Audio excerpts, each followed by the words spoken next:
Ladies and gentlemen, it's time for battle number 1 for next match. Simposaurus Rex versus a Dirty Dozen. It is going to be on Himmelsdorf. Let's jump into the game.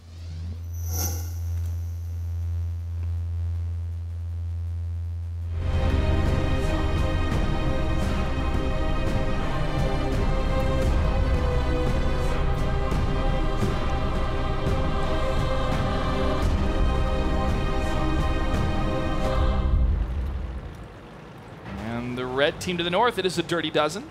So they have more of a western push. And to the south, we have Simposaurus Rex as the blue team. And what are we seeing from the south side, David? All right, we've got two 5100s, two IS-3s, and a T-69. They are sending Simposaurus Rex, I believe. No, I got that backward. Yes, it is Simposaurus Rex. Apologies. They are sending both the 5100s and the 69 up to the hill. This is actually a rather classic strat. Two IS-3s are locking down the mid portion and the 8 line, and T1s are guarding the rest of the map. So they have solid intel, and they're basically just probing, seeing what's on top of the hill. If they encounter some sort of tough competition on lineups alone, they will win, provided it's not pretty much all 5.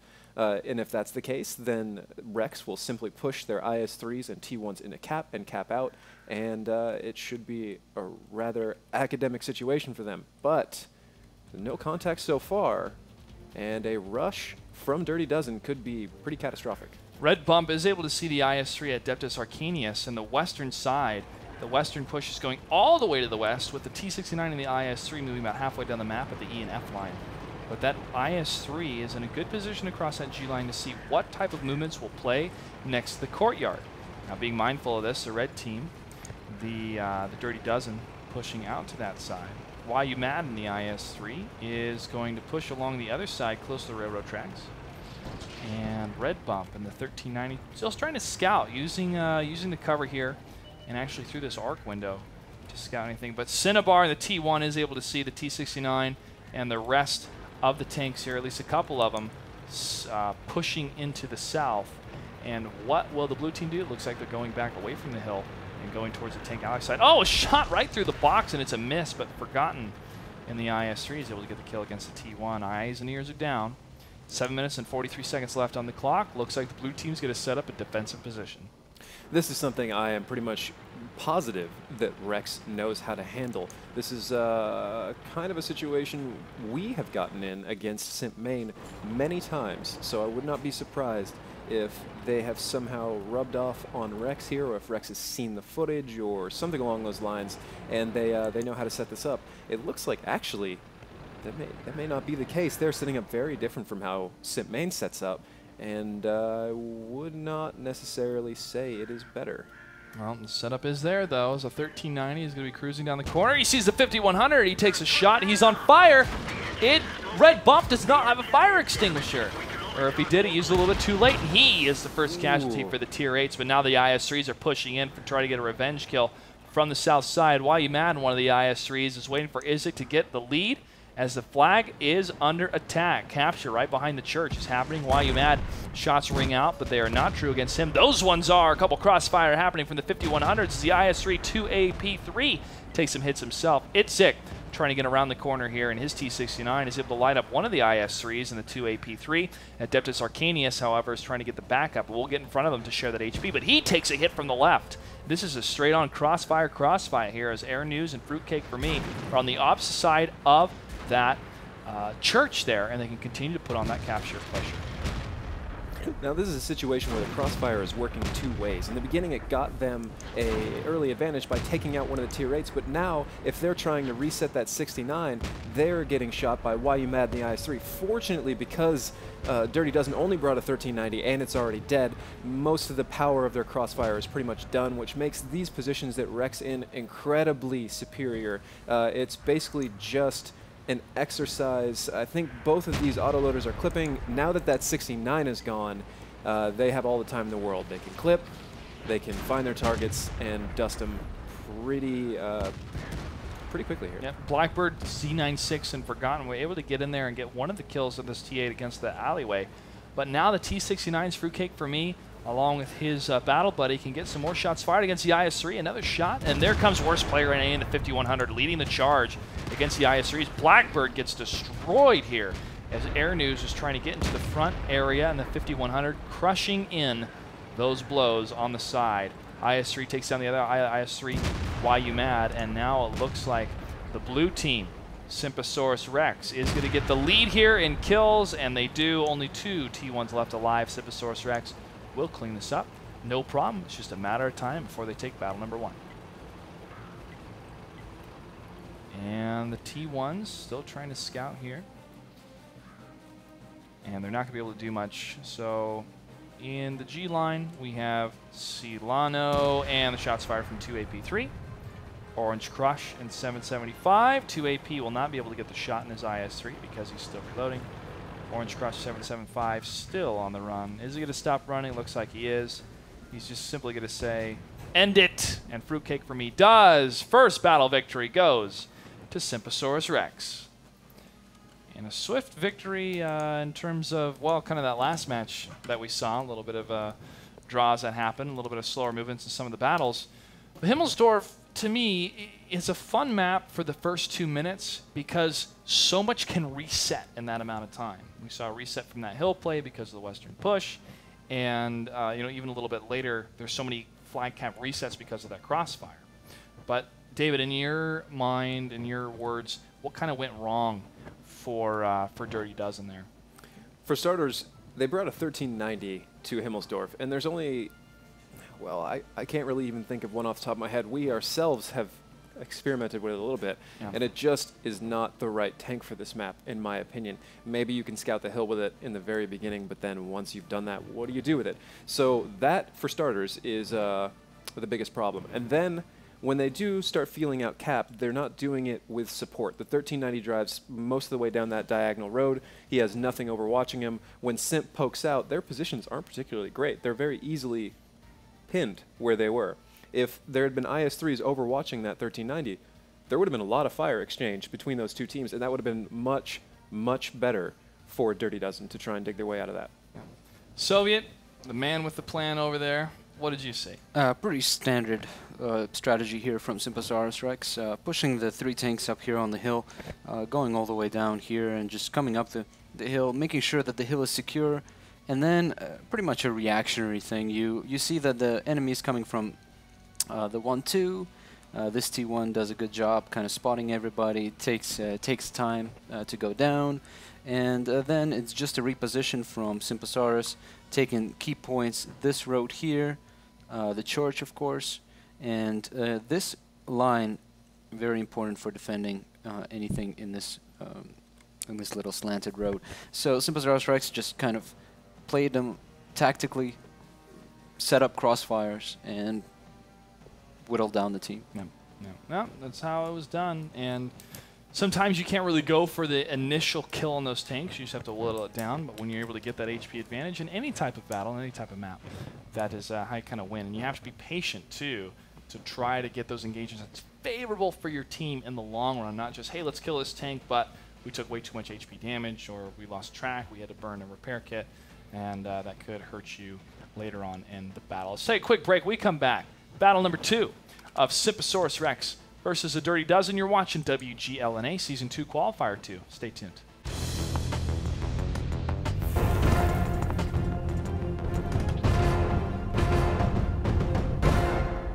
Let's go. To the north side, we have the Dirty Dozen in the red, and to the south side is the blue, Simposaurus Rex. And for the red team, we have 3 IS-3s, a KV-5, a moving wall, and an ISU 152. Intriguing choice. What do we have for the Simposaurus Rex side, David?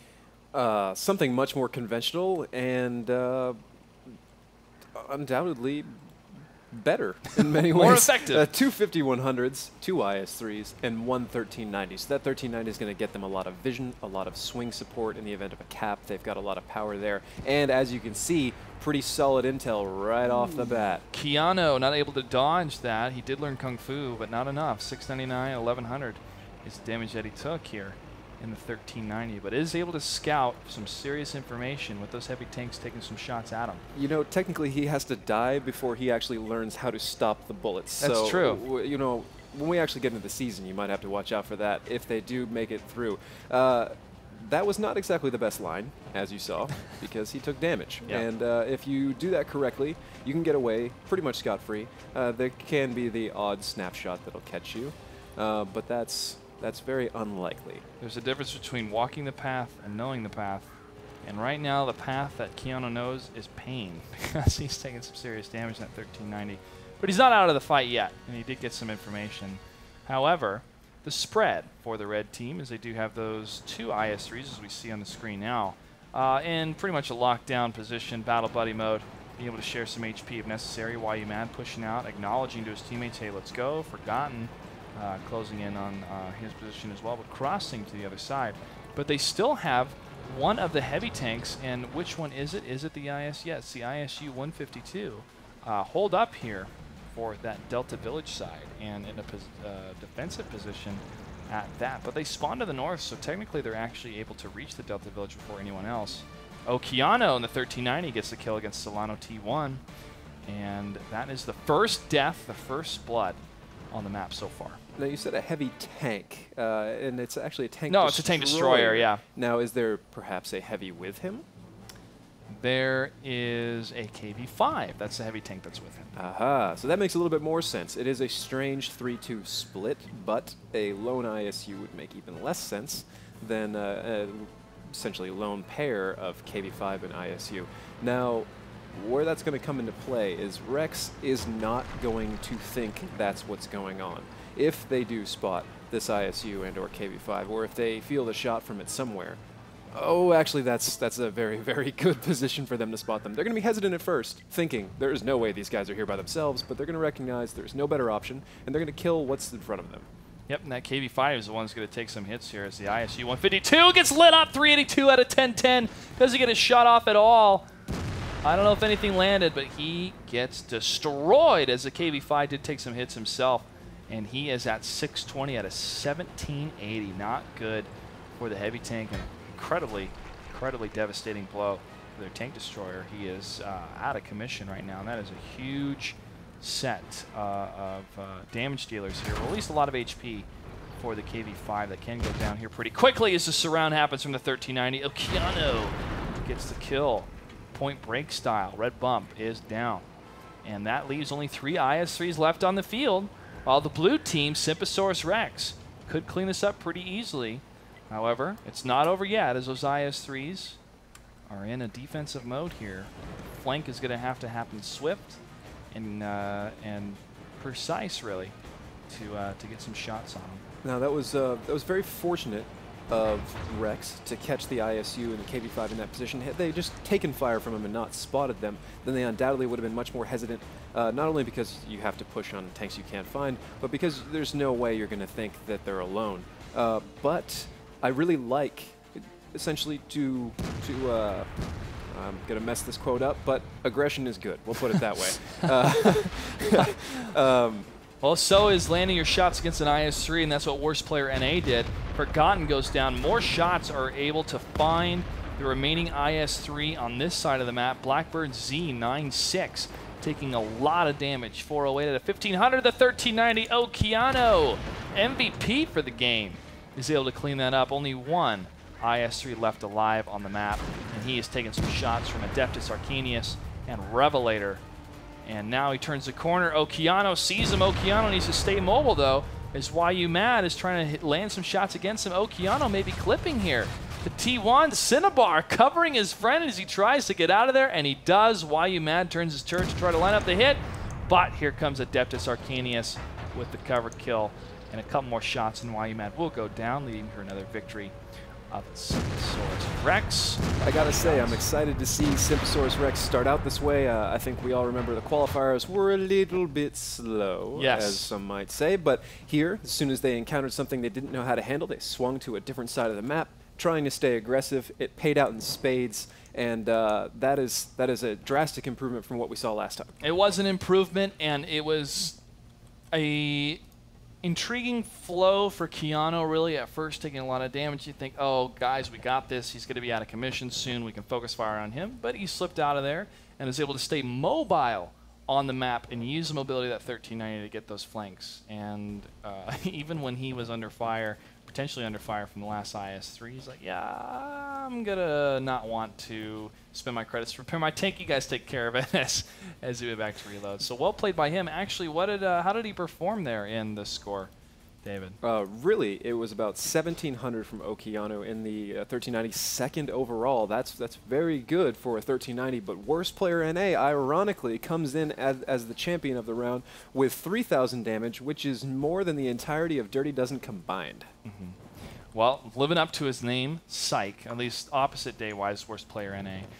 And we're going to throw it over to Soviet as soon as he's ready. Soviet, what do you have for us actually on the map? Interesting lineup, and it does not pay off. The position of the ISU and the KV-5 being separated in the Delta Village here is just, you know, unfortunate. Yeah. Really unfortunate. There are a multitude of different positions they could have put him and actually hurt Simposaurus. For example, just throwing it out there, they could have had an ISU here, could have had it on this corner, pretty much overlooking this area. With the KV-5 most likely having to be kind of on the reserve somewhere here with the IS-3s. Instead, they had huge separation. Simposaurus Rex ran into the city. The 1390 took damage coming in, doing this little loop here, and coming back into Delta Village. So they all rotated, went into Delta Village, made the right choice, and took out the ISU, which did nothing. I don't even think it landed a shot. And, you know, we have so many questions. Nope. On our stream, for example, or questions to our team a lot is, why don't we bring TDs? Well, they're not versatile enough for the format unless you use them in a very specific role in a very defensive way. And it's extremely hard to push with it. So just it's only one-dimensional tank. And that's why you saw ISU didn't deliver, the KV-5 didn't deliver, close quarters, just horrible. And good game, Simposaurus. All right, Simposaurus is one game away from moving on to the bracket. We're going to take a quick break. We come back. Battle number 3 of Simposaurus Rex versus the Dirty Dozen. Stay tuned.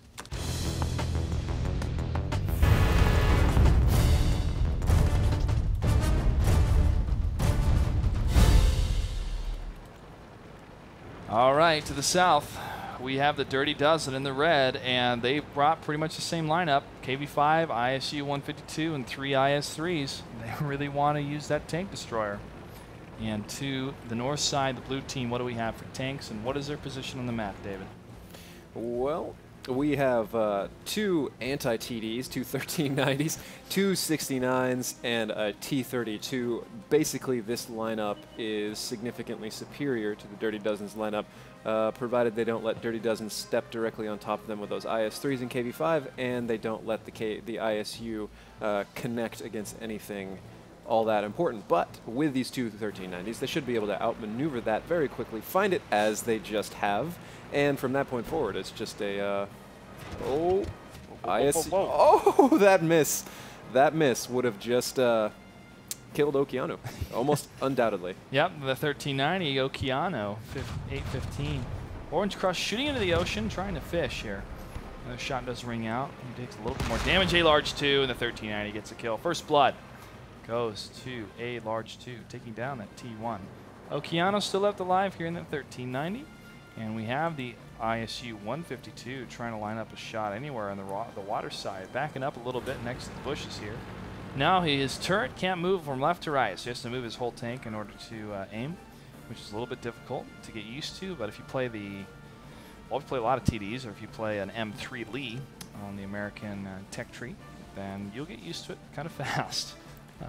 We'll say, given that last position of the ISU, he was so far out to the east that once these 69s on top of the hill take one look through these bushes, they're going to spot him, and it's going to hurt very, very badly. Forgotten the IS-3 has taken some serious damage. Get some shots across the way on that water side. Switched over to the T1 here to see what he's able to scout. He does see somebody in the hill, but he's not able to, on top of the hill rather, he's not able to really do anything about it. Just going to be the eyes and ears here. 7 minutes, 43 seconds left on the clock. As a reminder, there is no Tier 8 rule in place here for this qualifier, which means in order to win, you have to capture the enemy flag or destroy all of the enemy tanks. If not, it is a draw. This is battle number 3. Simposaurus Rex is 1 battle away from taking the win, and they do see fruitcake for me on top of the hill for the side of the Dirty Dozen as the red team. But but nothing they can really do about it right now. The ISU 152 is trying to line up any kind of shot he can for that hillside, but nothing A-large 2.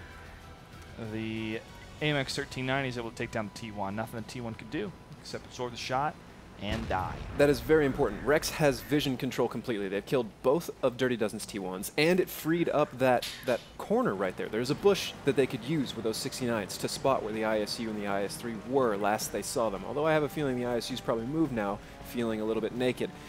Guaranteed, though, he hasn't moved far, and he is likely more exposed from one angle or another, because the last place he was in is probably the best place he was going to be all match after he got spotted. But now that they're able to use that, they can essentially just poke, spot, find things, shoot them, and clean this up very quickly. As soon as they see if that ISU has moved, they can swoop in with the 1390s, proxy light. Really, there's about a dozen different ways to solve this problem right here, and I'm curious to see which one they're going to choose. As we see on the mini-map, it is a complete defensive play for the red team. They are not going to be moving anytime soon, and that leaves them open to a good flank coming in on the south side from the water side here. The ISU is not in a position to stop the water side play. Forgotten has taken some damage on his IS-3, and he is tucked behind a corner here. And he does see the 1390, A-Large 2 coming around the corner. This is exactly what I was talking about right here. Now that they've proxy lit this IS-3, he's going to get pumped up from the hill by 69s and a 51 or 32. So Forgotten is done for. It's just a matter of seconds here. And there he goes. Out. He is gone. You predicted it, and it came to pass. And Okean on the 1390 is maybe going to climb the hill here, trying to see if he can spot anything else. He will not be on the side of the red, at least be able to spot here. But Izik in the ISU 152 is able to see through the proxy spot of 50. The side here, he does take a shot here in the 152. A couple more shots here, he will go down. Soviet, what do you see on your screen, man? Well, the 1390s are engaging. Izik goes down, and now, well, Dirty Dozen is in a tough position right now. The 1390s can light up the KB5, which is on that ridge. There he is. And now it's just a matter of getting a position. And I think they're about to be reloading or already reloaded. A-Large. Yep, there we go. Shots fired by A-Large on red bump. And Okeana joins. Okeana takes a little bit of damage, down to 435 hit points. So he can potentially get one-shotted by one of those IS-3s if they connect. The 69s right now control the game. Yeah, red bump, the KV5 taking a couple more shots himself. 504 to 1780. Again, a moving wall, a lot of HP for the KV5. Not the best damage output, but decent for what it can provide. However, he goes down. A-Large 2 gets the kill. And that's going to be the last kill they need before they push in. All the tanks are still left alive for Simposaurus Rex. It's simply a matter of time. Positioning the T-69s, the T-32 are going to move in for a pincer attack on both sides. The IS-3's got their back against the wall and toward each other, as they're going to try to hold the line here against these different tanks. But T-32 trying to line up a shot. T1 to AP3. He wants some kills as well. At least some blood. And now it is going to be the final stand for the Dirty Dozen. That's proper utilization of the T1s right there. There's no real need to lead in with tier 8s. They've got them. They've got the advantage. Might as well use them to proxy light, spot in general, see where turrets are facing, so they can just kind of dance back and forth. This is one of those things that you never stop doing, even when the match is in your hands. It's not so important now that Rex is about to close this up, but in the very beginning, it's important to let your opponent know you're never going to give them free damage. Yeah. And you never want to really give free damage ever. And, ooh, Blackbird C96 still trying to hold the line. Gets 2 of the kills here. But now the last of Simposaurus Rex. Still many left alive. We're going to get the final shots against Blackbird C96. And Simposaurus Rex takes it 3-0, winning the series and moving on in the bracket for qualifier number 2. They made it pretty far. The runner-up, excuse me, the runner-up for qualifier number 1, they did lose to Cazadores, and a pretty decisive victory for the Cazadores. They did have a long match before that actually went to a shootout against Hunter by Hunter, which is a B team, you could say, of Cazadores. But they do got some fight left in them, and I'm glad that they're back for the next qualifier. And hopefully, if they're able to perform well, they will move on to at least the semifinals and maybe the finals. We'll just have to see. But you're only as good as your opponent. And from the Dirty Dozen, again, thank you for participating. Better luck next time in the season number 3 qualifiers. I would say that they were a little inexperienced when it came to the play for how 7x42 works. But you know what? It's always fun and exciting to see different tanks that are used, different strategies that are used. Why not a tank destroyer here and there?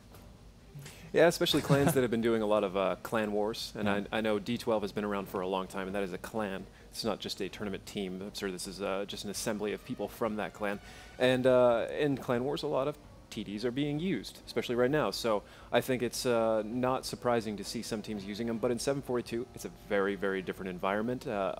Basically, if you bring a big gun like that, you're just submitting yourself to random number generation. As we saw, the ISU missed one key shot on a 1390. Had he connected that, and who's to say why he missed it? Maybe poorly aimed, maybe the shot just missed. Had he connected, though, that would be one less 1390 on the map and a lot more pressure on Simposaurus Rex to play well. That's right. Soviet, your thoughts? A good lesson for Dirty Dozen. Hopefully they will learn and adapt to the 742 style. That lineup, though, is pretty much, I think, the definition of the fact that you have to be aggressive to be successful in World of Tanks. You cannot just be passive, sit in your base, and you know, pretty much do this. You know, so Simp comes out very nicely, and they push the line here with a 1390s. Very aggressive move. Ballsy a little bit because they are leading the charge with the 1390s. So if there was any sort of reception by Dirty Dozen in those 1390s, which it almost worked with the ISU shot not making it, almost. But once they got this, it was pretty much a done deal. The T-32 and the 69s take the hill, and then it just becomes a matter of working the angles. The angles, you know, fire. And this is something that I really like in the longer matches of World of Tanks. You start looking at those angles. You start trying to figure out how I can set up a crossfire on an enemy. How can I push him to expose himself to the rest of my team? And it becomes, you know, a really good example was the 1390s came into this area here and did a proxy light on this IS-3. The IS-3 goes down, and then the ISU goes down, and then these guys were just doomed. Good game. Doomed. GG. Like you were saying, solving the angles and whatnot. Earlier we were talking about Cazadors and how much progress they've made since Season 1. When I first really realized that they had come back to maybe a style of play they had played before, solved some sort of problems, played the way many of us knew they could, was actually watching their Mines match, where they were in a similar position and they pushed a T1 in there for proxy, overwatching the T1 with other tanks, and it was basically just a flawless dissection of a camp. And that is really what makes a pro team stand above the rest. That's right, and it's how to address, strategize, and even counter anything your opponent is doing, and also to be ahead of them, 2 or 3 or 4, maybe 5 steps ahead of them with that aggression. That's how you're able to control the battlefield and control your opponent. When you can control your opponent, you control the victory, and that's what you want to have in World of Tanks.